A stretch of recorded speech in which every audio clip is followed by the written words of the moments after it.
Hello, welcome to Solent University's Facebook Live. Today's Facebook Live is going to be on personal statements. My name's Angie Randall and this is my colleague John Wilson. We're student recruitment officers here at Solent University, so we go out and do a lot of work on personal statements. Today's session is really, we want it to be as interactive as possible, so we're really keen for you to send us in some questions via Facebook, and we're obviously really happy to answer those. I guess the session's for students that are just starting to think about their personal statements or are maybe right in the middle of it, also parents and people that are supporting you as well, so teachers and tutors as well. So like I say, please do ask us any question you want. We will go through some of the kind of most frequently asked questions as we go along and try and give you as much information as possible. So I guess we'll get started. So John, why do universities need personal statements? Well, a lot of universities use personal statements for assessing whether or not a candidate is suitable to be offered a place at a university. It's one of the kind of main assessment methods really, along with, for example, interviews or auditions or portfolios for certain courses. Your predicted grades are naturally very important in the whole process as well as your reference. You'll want a particularly good reference, no doubt, from an academic, so typically someone who's taught you at college or sixth form.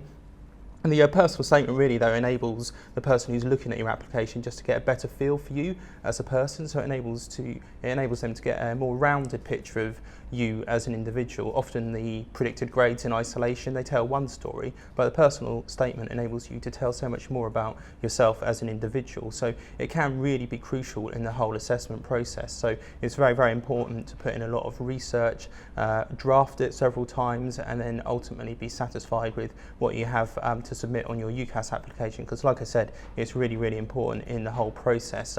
That's a message that will be reiterated to you throughout your journey to applying to university and onwards as well. So like I say, please do take it as seriously as possible, as it's vital in ultimately deciding whether or not you can be admitted into university, securing an offer first of all.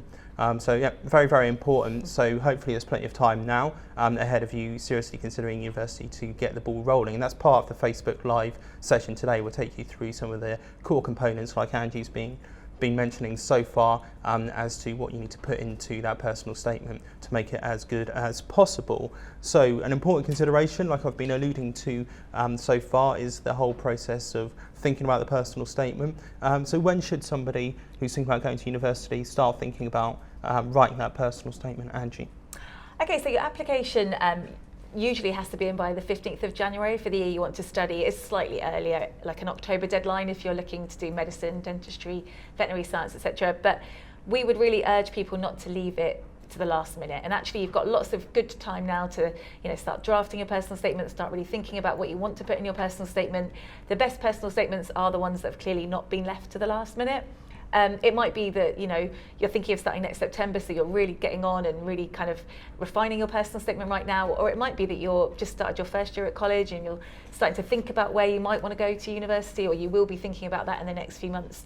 And actually it's always worth thinking now about the sorts of things that you can do in the next year, so you've got things to put in your personal statement. So lots of university courses like nursing or medicine are looking for work experience for you to refer to in your personal statement. So you can use this year before you start applying to get some of that kind of work experience. Get a blank bit of paper, start drafting, just start writing down some ideas, just write down anything you can possibly think of that could be included, and then you can start refining it. Like I say, the earlier you start, probably the better chance you've got of getting a really good personal statement, because I think, as John alluded to, your first draft won't be the one that gets submitted to the university. It'll probably go through several different kind of amendments and stuff. So give yourself the best possible chance by giving yourself time to do it, and kind of see it as a positive thing to do as well. It definitely, yeah, it's a great opportunity for you to express who you are as a person, like I mentioned a little bit earlier on. A really important consideration as well is any internal deadline that your college has as well.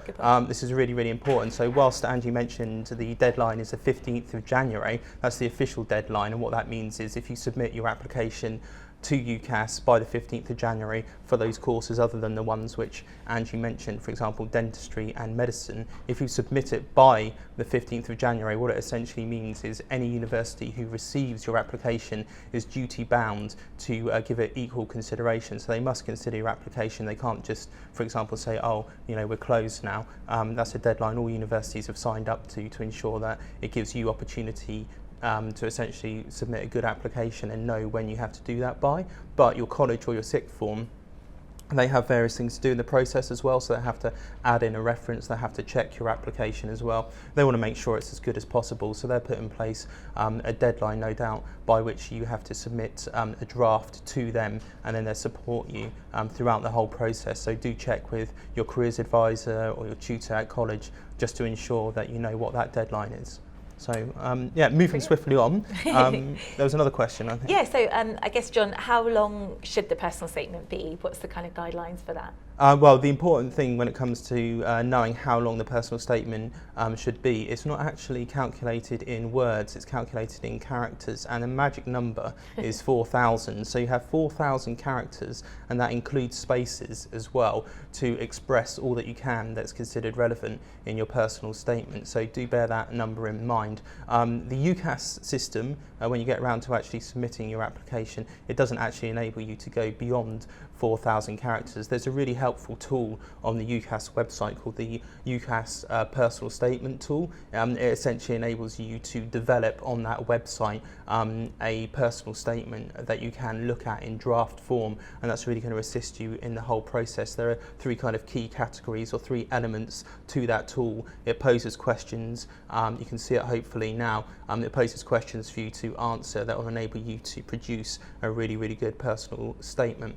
So do check out that website if you get a chance. On the UCAS website as well, there's a whole surf it, there's loads and loads of resources that you can look at. There's videos as well that you can look at to get a really, really good feel for how to produce a really good UCAS personal statement. So check out that website as well.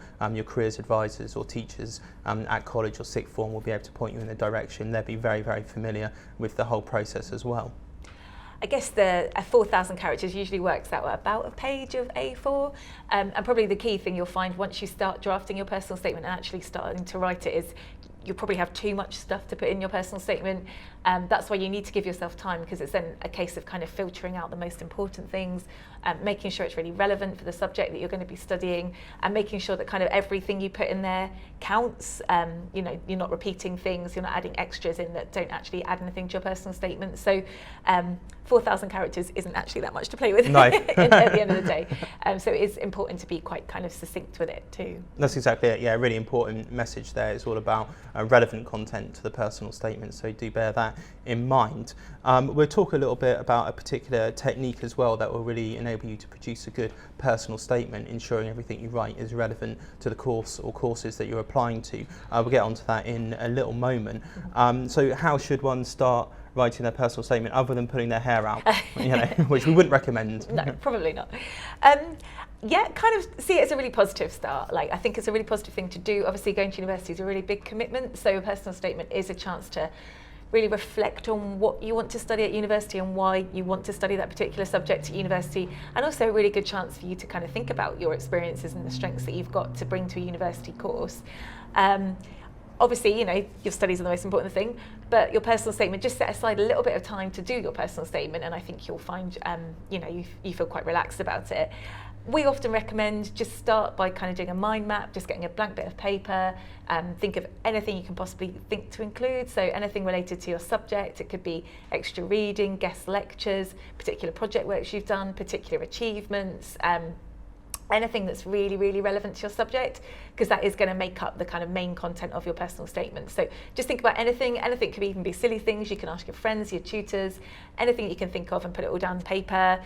Think about work experience, think about relevant hobbies, think about relevant paid work as well. Just try and get them down on a bit of paper, and then you can start to kind of narrow down and start drafting your personal statement. But I think the key things you want to think about is why you want to do the course that you're applying for, what you kind of interests you about that, what motivates you, and also how can you demonstrate that motivation, because it's not enough just to say you're interested, you actually have to prove that by experiences or achievements, etc.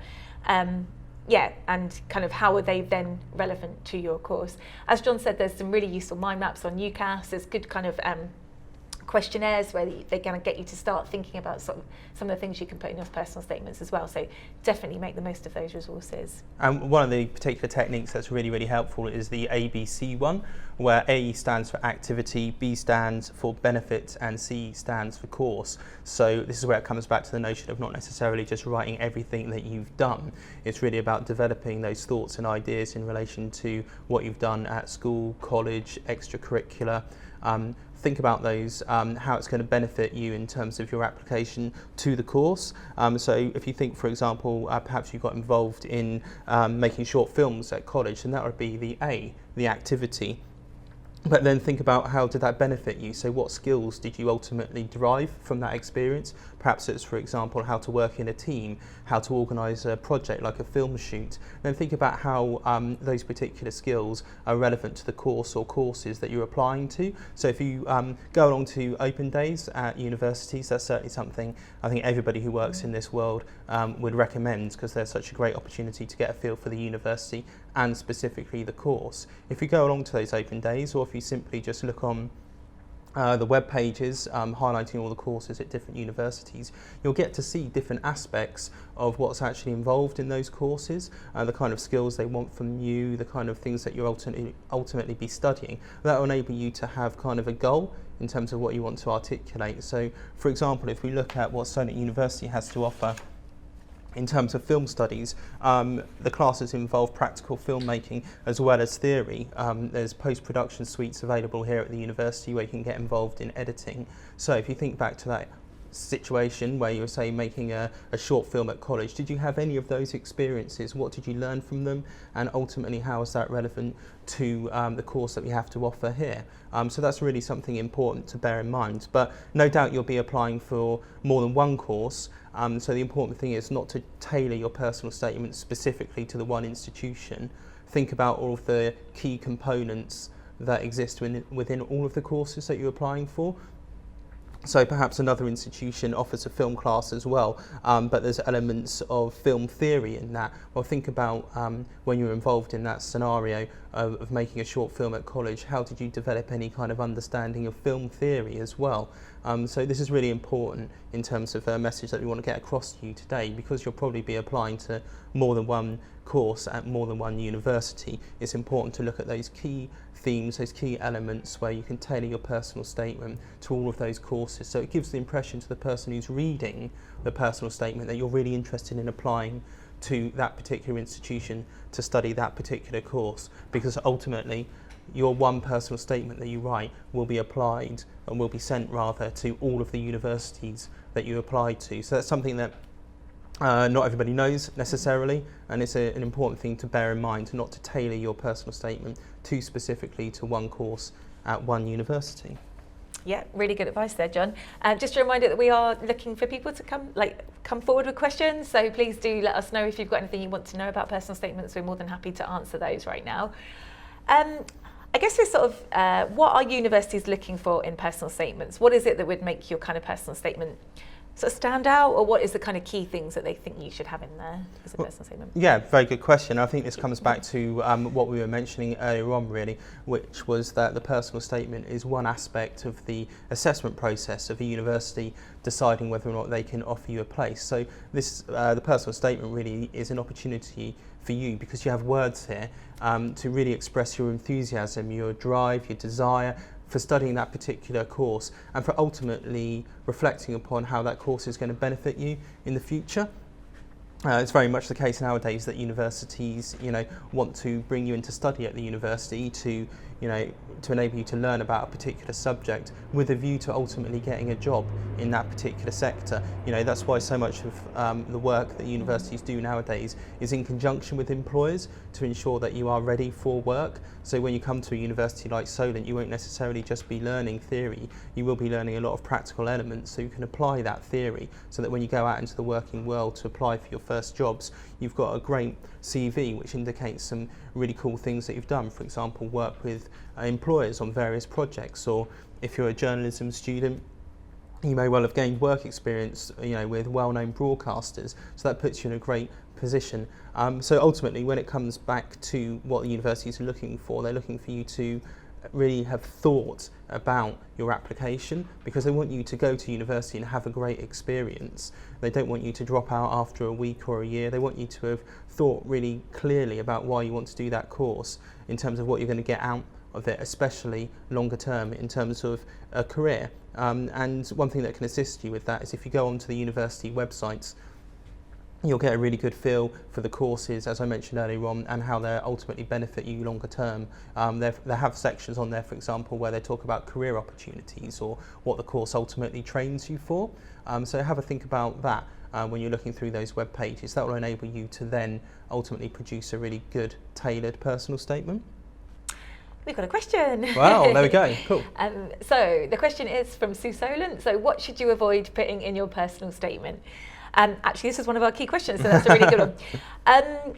Obviously, your personal statement is personal to you, so ultimately it's down to you to decide what you want to put in your personal statement and what you don't want to put in there. But there are a few kind of suggestions we would make. So you don't need to relist anything that's already in your application. Like we said, there's a very limited word count, so you don't need to tell us what subjects you're studying, where you're studying, or anything like that, because we already, like universities will know that from your application. Potentially be careful with mentioning specific universities in your personal statement. Even if you're just applying to one university, that personal statement, if you don't get an offer from that university, then has to go to other universities. So it's best to kind of, keep it fairly general in that sense. Obviously, it is your real chance to sell yourself, so be really positive. It doesn't always come naturally to us, but it's not showing off, it's actually using good examples to kind of prove your suitability for this course. So be really positive and don't kind of introduce anything that might be kind of seen as negative. Also, I'd say, if you're a bit like what John was saying earlier on, you might be applying for very similar courses but all with slightly different course titles, and then it's best to kind of refer to the general course area. So keep referring to film, but like film rather than film studies or film production, etc., and then you're kind of keeping it a bit more generic. I think one other thing is to make sure that your personal statement is personal to you and it is your own work. Obviously, there are resources out there for you with personal statements, but please don't be tempted to copy, because UCAS have some really complex software which tracks personal statements against previous personal statements and personal statements available on the internet, and can see when people have copied personal statements. So don't fall foul of that. Just give yourself enough time to prepare and write a really good personal statement that is personal to you. I don't know if there's anything else. Yeah, the only thing I had to add in relation to that is the reference that you'll work with your tutor on and that your tutor will ultimately submit for you. That really is a space for you or for them to work with you to reflect any kind of difficult situations you may have had that perhaps have affected your performance at school or college.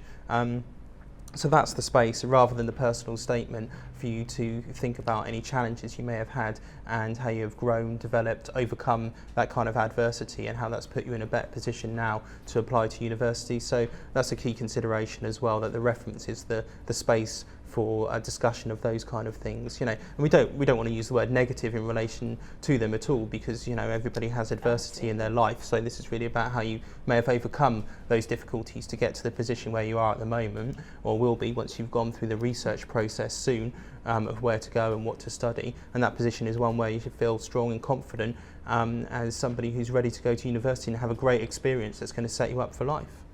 We also often get asked about things like using humour in personal statements, and I'd say, again, entirely up to you. If you're doing a particular type of course, applying for a particular type of course like creative writing or something like that, you might want to reflect that in your personal statement. But I would say just be careful with humour. Everyone has different senses of humour, so obviously you just got to make sure that it kind of would appeal to many people. The same with quotes. A lot of people choose to quote other people in personal statements. We would usually say avoid that, because you're kind of quoting other people rather than making it personal to you. So those are some things to avoid. And I guess, what do you think is the most important part of the personal statement, would you say? No, I think the most important thing really is ultimately talking about the course or course area, really, why you're interested in that and how that's going to benefit you longer term. That's the key consideration ultimately. Your extracurricular activities and things like that you've done outside of school or college are really, really beneficial for you to think about how they've benefited you, but ultimately it's about drawing it all back to the course and how that's going to help you longer term, and specifically why you want to study it. Because on the first day of term, it's September time now, we've just enrolled many new students, and ultimately the lecturers want to be sat at the front of the class, engaging with students who are really interested and really passionate about the subject they've enrolled to study at the university, and that's where the whole research process comes into it. So we're talking to you in depth about the personal statement now, but this is hopefully just going to enable you to be in a good position longer term. But there are weeks and there are months ahead for you to go through this whole research process, and the open days are naturally a really important part of that, as we've mentioned earlier on. Thought it might be a good opportunity now, just briefly while we're waiting for some other questions to come in, just to read through the good, the bad and the ugly when it comes to personal statements. So this is considered to be a good example of a personal statement. So just bear in mind what we've mentioned so far and have a little think about why this would be a good personal statement as I'm going through it. So, singing has always been a hobby of mine, which is why I joined the school choir.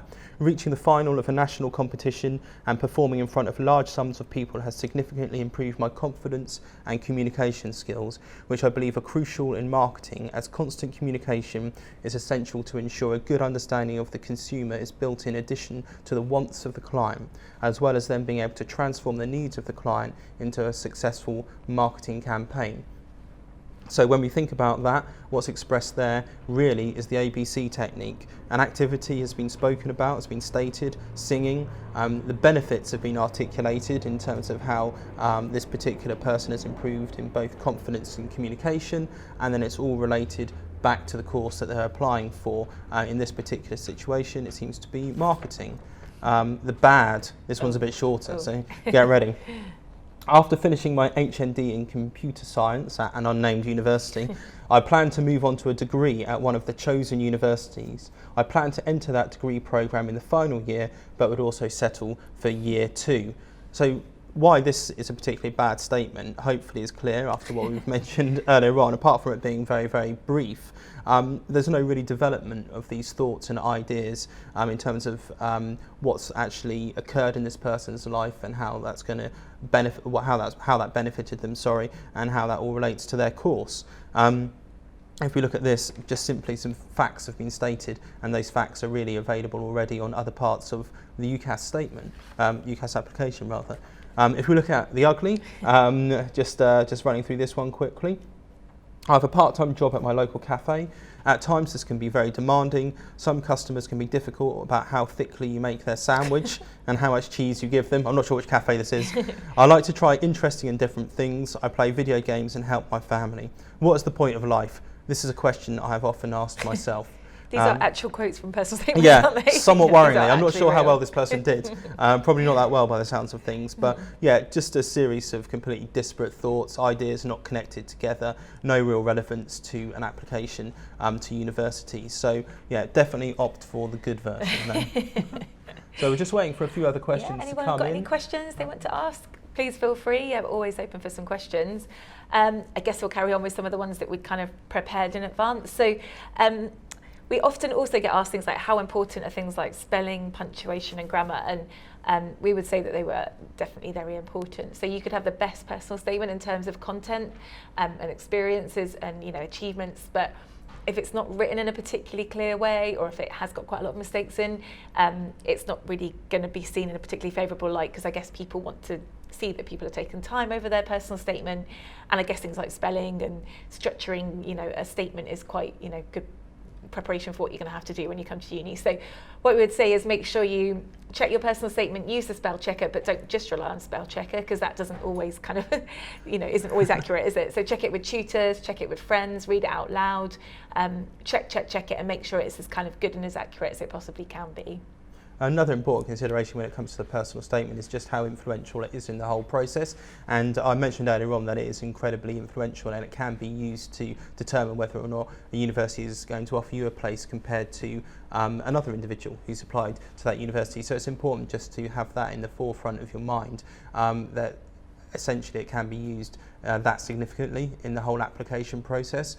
Some universities will place a lot of emphasis upon predicted grades. Others will use an interview process. Is really influential in the whole process of deciding whether or not to offer you a place. So universities assess individuals differently. It's kind of up to them what process they use, but the grades are likely to be very important for most universities, and the personal statement, as it can be so determining in the whole process, it's important, like I said, just to bear that in mind. Things like people often ask, how much should I put in about extracurricular activities and hobbies and things like that, which is a really good question. I mean, the majority of your statements should be related to your subject. So things you've gained from studying a particular subject you're doing at the moment, anything that's particularly relevant in terms of your academic achievement. But we do like to see students that are, well-rounded people. Obviously, there's so much going on at university, so many different clubs and societies and sports, etc., that we do want students that are going to come here and kind of get themselves involved in student life. So we definitely want to, know about your extracurricular activities. What we would say is try and make them relevant to either, the course you're studying or relevant to how you'll contribute to student life. Most people like going out with their friends and socialising, that's great, but it doesn't really add anything to a personal statement. But if you're applying for photography and you use your part-time, your spare time to go out and do your own photography or go to art galleries, etc., then that's brilliant. Or if you're applying for sports courses and you're a football captain, or you go to the gym on a regular basis, all of these things can be then related back to your course if you pull out some of the kind of benefits that you're getting from doing them. So if you are a captain of a football team, you're reliable, you've got good communication skills, good teamwork skills, good motivational skills, and you can apply that to your course as well. So absolutely, definitely include extracurricular activities. That's great, but try and make them relevant and try and make them kind of interesting as well, I would say. Yeah, very good advice. One other question we often get asked as well is when will I know that my personal statement is finished? And that admittedly is quite a difficult question to answer. So really it would go back to the whole process of research. Go through that whole process of researching the university, researching the course, the process of initially developing your ideas, your thoughts, as we've mentioned earlier on, pulling upon the resources that are available, for example, the UCAS website.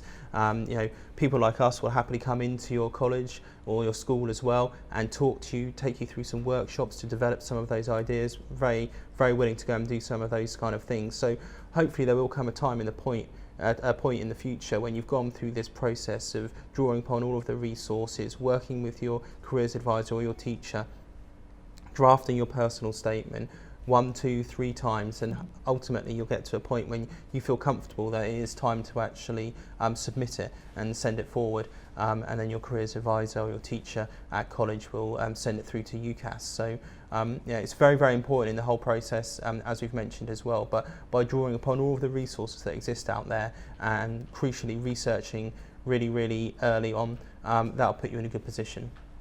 In terms of finishing a personal statement, again, kind of linked to that, we often get asked, should I talk about what I want to do at university? How should I finish my personal statement? And yeah, absolutely. Universities want to kind of know what people are interested in doing afterwards and how they're going to use that, what they learn on their course to kind of aid that particular ambition. So if you've got a specific career path in mind, then absolutely refer to that. And it's often quite good to refer to that kind of towards the end and the conclusion. If you're not sure exactly what you want to do, that's fine as well. Just kind of maybe think about a particular area you might want to work or a type of job you might want to work in. But it's really good to kind of show off what your ultimate ambitions are. I think universities are really kind of keen to hear that. And again, sort of linked to this, one of the real kind of things that people worry about with personal statements is actually how to start it. That is kind of the biggest thing that people get stuck on. I guess we'd recommend don't just spend so much time on the start of your personal statement. Get on and write the main body of it. Get on and put all the kind of facts and figures and everything you want to put in the main body of your personal statement, and then come back to the opening. Often that can kind of inform what you write in the opening sort of paragraph.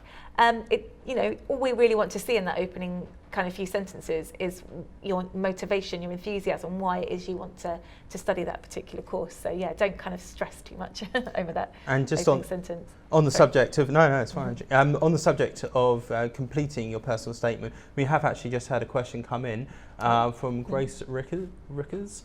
Should someone check it for you before you submit? So yeah, very much so. Do draw upon your teachers, your careers advisors to support you in the whole process to check it, ultimately to ensure that it does fully reflect who you are as an individual, because there may be aspects of what you've done at school or college that your teachers or advisors are aware of that you haven't had the opportunity, or perhaps it's just slipped your mind and you haven't been able to put it into your personal statement. So there may be a crucial element that will really support your application, which you can get in there thanks to the support of the people around you in your school or college. So yeah, very much ensure that somebody checks it for you before you submit it. Yeah. Also, colleges are full of people who are really experienced at getting students into university, so make sure you kind of use their knowledge. And actually, it's really worthwhile sitting down and talking to your tutor who's going to be writing your reference about the whole application process, because there might be things that you really want them to include or, you know, in their reference. If you've got a particular ambition that you want to achieve after university, talk to your tutor about that and they can kind of reflect that in your reference as well. So definitely seek as much advice as you can, really, I would say. Yeah, I think that's one of the key messages, really. Plan ahead, don't leave things to the last minute. Seek all that advice, you know, draw upon it. It will really, really help you in the whole process. And go along to those open days. You know, it's a key message we want to get out there as well. If you pop along to an open day at Solent University before Christmas, there are various ones throughout autumn. If you're coming to us from outside the Southampton local area, then you will actually be able to claim back up to £50 in Amazon vouchers towards travel costs. We recognise that it can be quite expensive going to numerous open days, and that's an important thing to do, because you do want to compare the university, you do want to compare the course, you do want to get a feel for the city. As we recognise the costs associated with that, we've got this little scheme in place whereby you can claim back some travel costs, so you do take advantage of that. If you go onto our website, solent.ac.uk, then navigate to the Open Days page, there'll be more information about that. It's just a case really of submitting a little brief application, filling out a little form, and keeping your receipts really. So yeah, pop along to the Open Days. In terms of other resources that are available out there as well, on our website, solent.ac.uk, you can find a page called 52 Things to Do. Really, this is general advice, really, really helpful advice for anybody who's thinking about applying to university. You might have a wealth of questions that people haven't got around to answering for you as yet, or perhaps you don't feel quite comfortable or confident asking someone. It is a big decision to go to university. Well, what we've done week by week is break down some of those key questions. So if you want to find out more about personal statements other than what you've been able to do so far by watching this Facebook Live, you can go onto that webpage. You can find out other things like how to get the most out of an open day. There's breakdowns of, you know, the language that's used when it comes to applying to university. There's all of this language that somebody who's 16 or 17 doesn't necessarily know, you know, what all of this means. Degree, undergraduate, postgraduate, foundation. If you have a look on that website, or on the UCAS website as well, all of that terminology is broken down, and it's all there to hopefully explain things clearly to you so that you can make a really informed decision about which uni to go to and which course to study. There's quite a lot of student videos on the 52 things, which I think is really nice, because it's actually kind of giving you an insight from a student's point of view. So they've been in your position not very long ago, so they can give you some really good kind of first-hand advice. And I think other advice is about the personal statement. Don't stress about it. It is important, but your studies are the most important thing. But also, as I mentioned before, try and see it as a positive process, but also see it as useful, because when you have to apply for jobs, you know, either during university or when you graduate from university, you're going to have to put together a very similar bit of writing to support your application for a job. So actually, it's really good experience, and definitely worth making sure you save your personal statement somewhere. Like save various copies, save like your long copy with all your information in, and then just keep resaving it as you cut bits out, because there's always useful information in there that you can use for later. So. Yeah, very much so. Well, hopefully that over the last half an hour or so has given you lots of information you didn't necessarily have so far. If there are any other questions that come to mind a little bit later on when this Facebook live stream ends in a moment or so, then please do post them on our Facebook page or engage with us through any other means. Just go on to solent.ac.uk in order to find out how to get in contact with us. If any questions do crop up, please do get in touch and we'll get back to you as soon as possible. Thank you very much, for watching today, and we hope you found it useful. Bye now. Thank you. Bye.